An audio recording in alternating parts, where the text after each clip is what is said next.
So as you see, this is a statically determinate truss.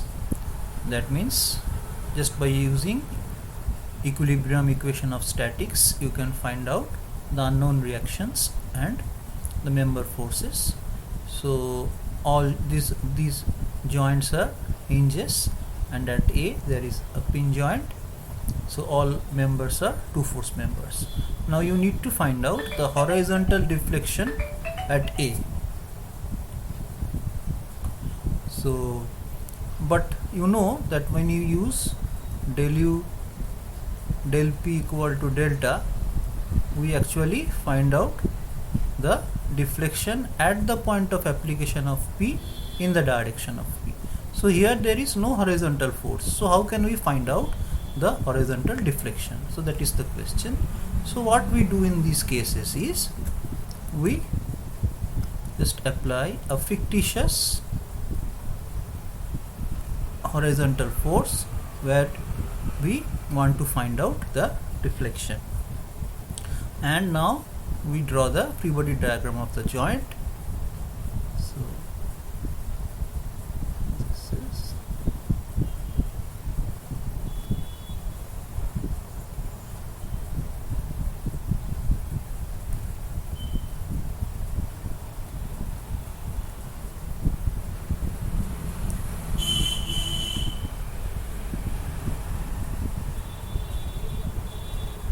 now the equilibrium equations.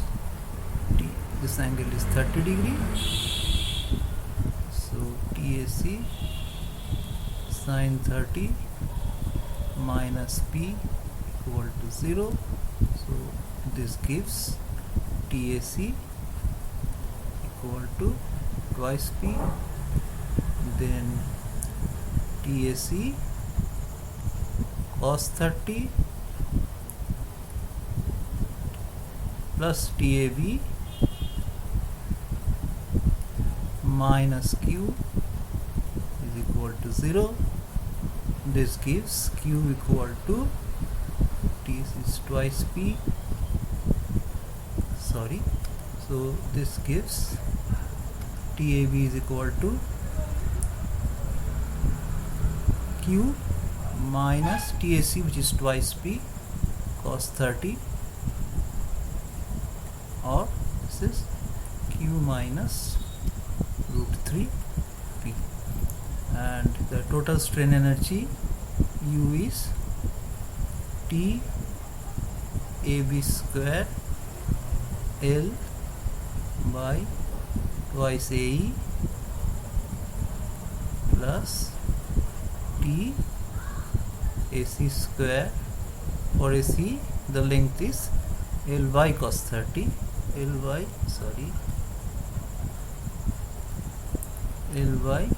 cos 30 by twice AE.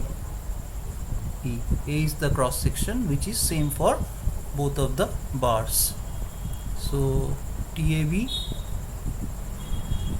is, so this is Q minus root 3P square L by twice AE, and TAC is twice P, so plus 4 P square L by cos 30 by twice AE, and del U del Q is the deformation at the point of application of Q in the direction of Q. So this is twice Q minus root 3P L by twice AE. So this 2 goes. Now see, Q is a fictitious force, so Q does not exist. So we have to put, for del H we have to put del U del Q, where Q is actually 0. We have just used Q so that it enables us to apply the Castigliano's theorem. So if you put q is equal to 0, then it becomes minus root 3 PL by A. So this is delta H.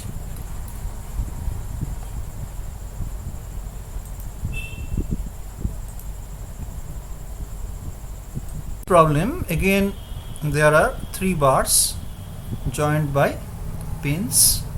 At A there is a hinge, B there is a hinge, and at D there is a hinge, and at C there is a pin joint.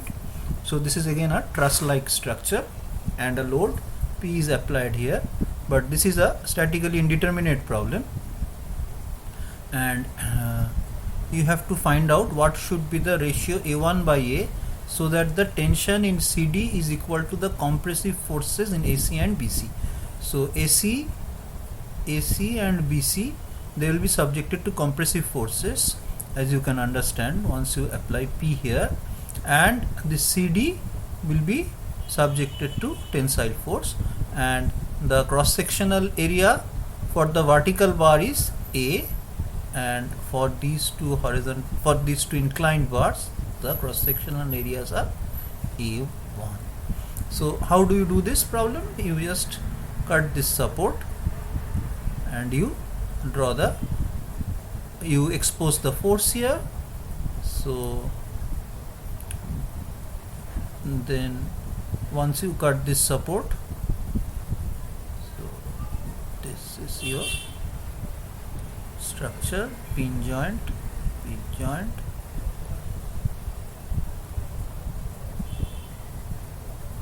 so pin joint, here you have cut, so X and P.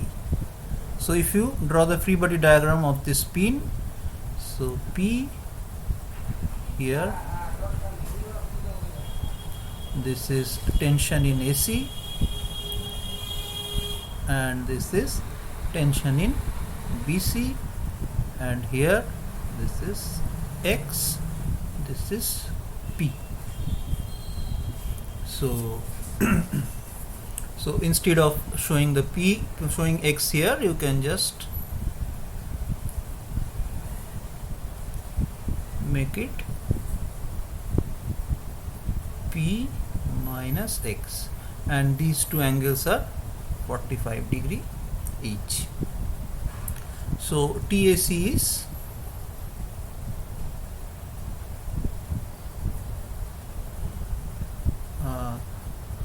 so from symmetry you can understand that TAC is equal to TBC.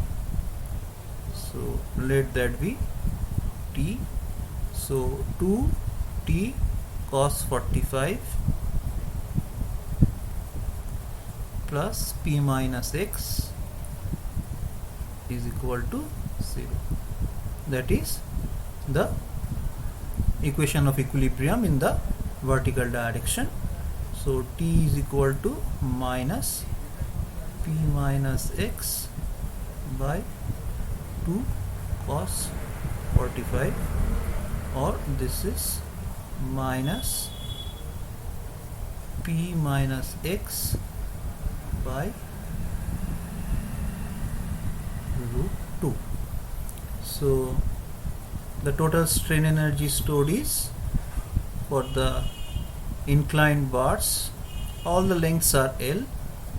For the inclined bars, they are T square L by twice AE, and there are 2 such inclined bars, so 2, and for the vertical bar it is X square L by twice AE. Only this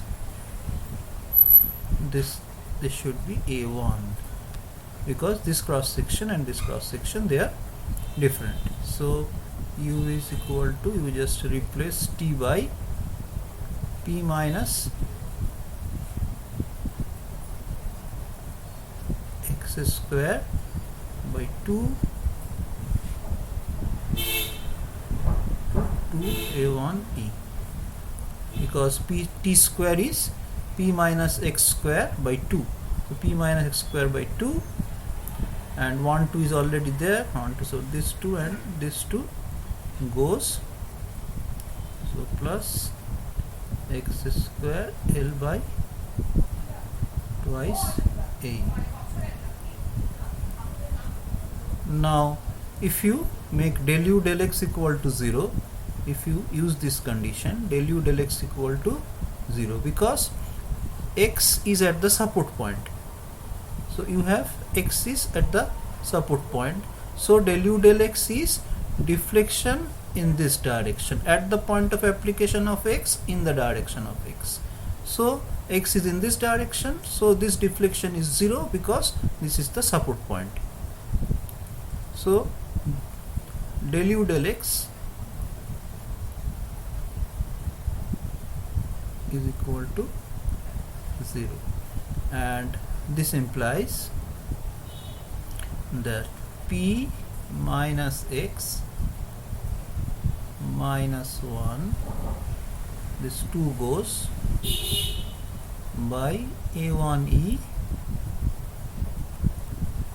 plus 2xl.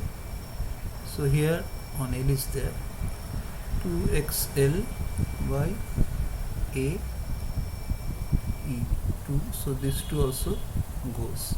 So this is minus p minus x by a1 plus x by a, and this is equal to 0. So from here we get p by a1. So if you take this to the left hand side, this is 0, so 0 equal to this. So if you take to the left hand side, then this is p minus x by a1. So if you take x here, so this is x 1 by a1 plus 1 by a, or x is equal to, or x is equal to,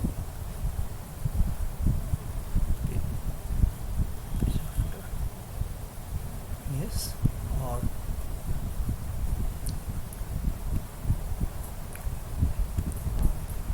x is equal to p by a1. So okay, let us simplify this.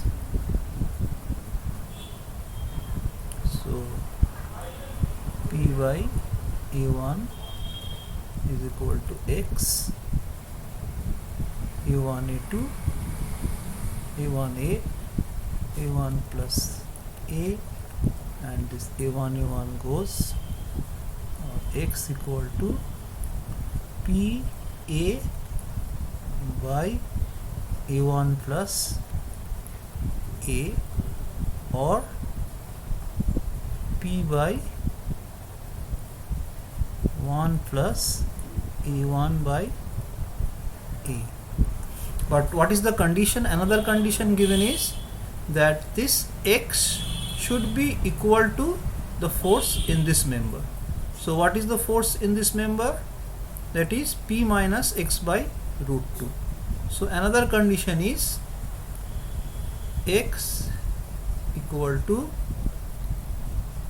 another condition is equal to x, the magnitude of the tensile force is equal to the magnitude of the compressive force. So x equal to p minus x by root 2, or x plus x by root 2 is equal to p by root 2, or x root 2 plus 1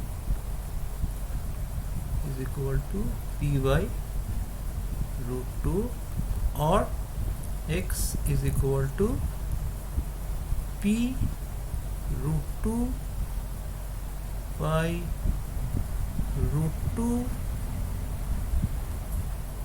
p root 2 root 2 2 plus 1. So this goes. So if you compare this with this,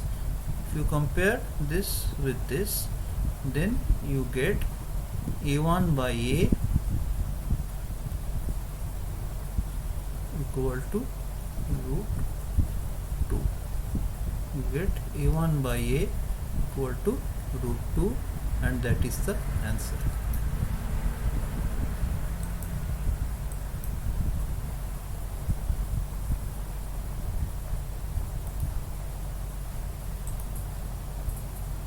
So in this problem, there is one simply supported beam resting on another simply supported beam. So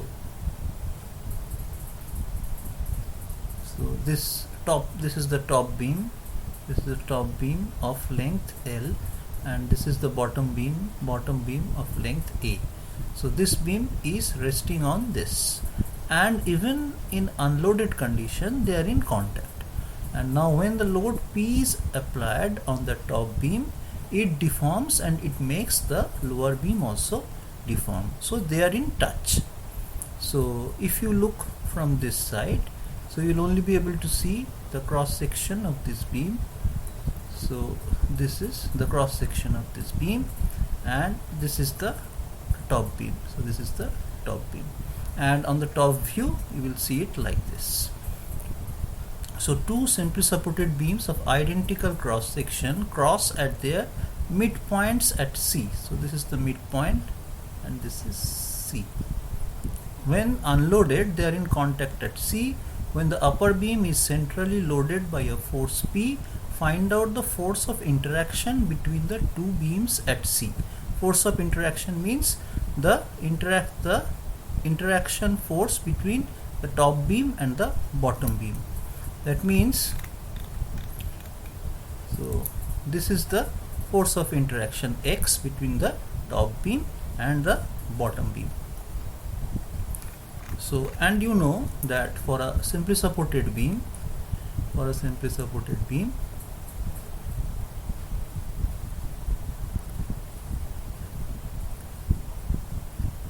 subjected to a central load, so say Q, then the deformation delta is equal to QLQ by 48 EI, where L is the length of the beam and EI is the flexural rigidity.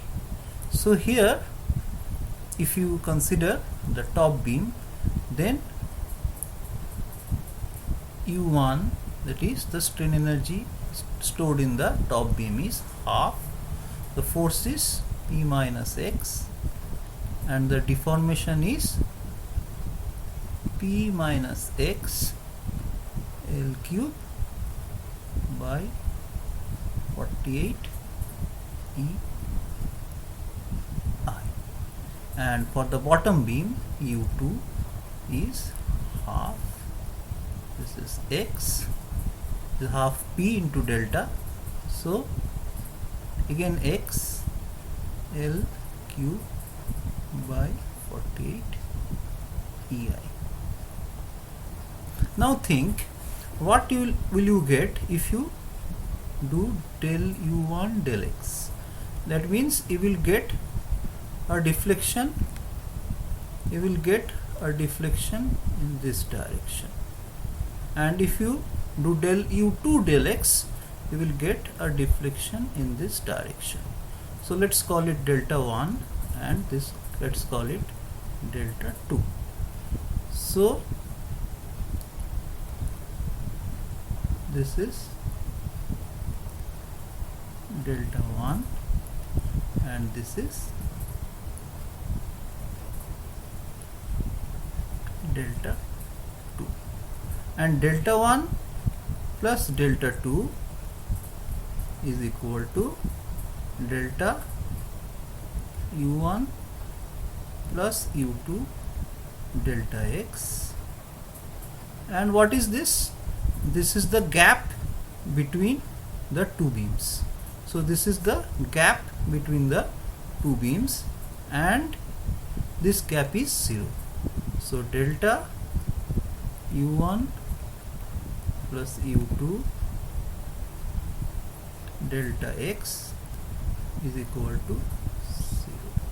So whenever there is an internal force and there is contact, or that means whenever there is an internal force and there is no relative displacement, or there is no gap, or there always remains a contact, then del u del x should be equal to 0, because del u1 del x is the deformation of the upper beam in the direction of x at the point of application of x, and del u2 del x is the deflection of the lower beam in the direction of x at the point of application of x. So this is in the upward direction and this has to be in the downward direction. So the gap between the two beams is delta 1 plus delta 2, which is this. Now the gap, since they are in contact, the gap is 0. So this is what you get. So once you do this, then this is, that means del x of u1 plus u2. u1 is p1 p minus x square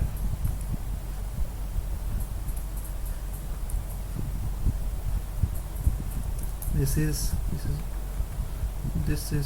p minus x square L cube by 96 ci. L cube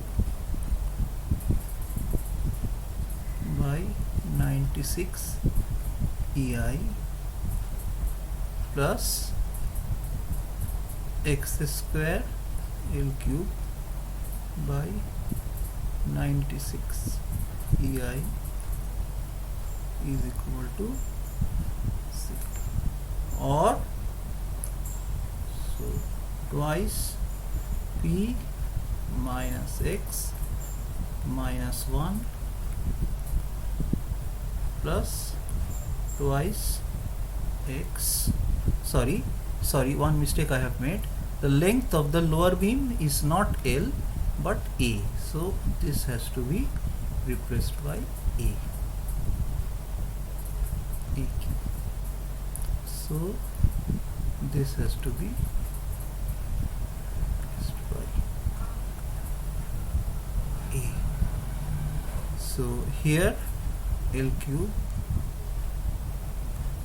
and here A cube 0. So this 2 goes. So x minus p, so x L cube plus A cube equal to x L cube plus A cube is equal to p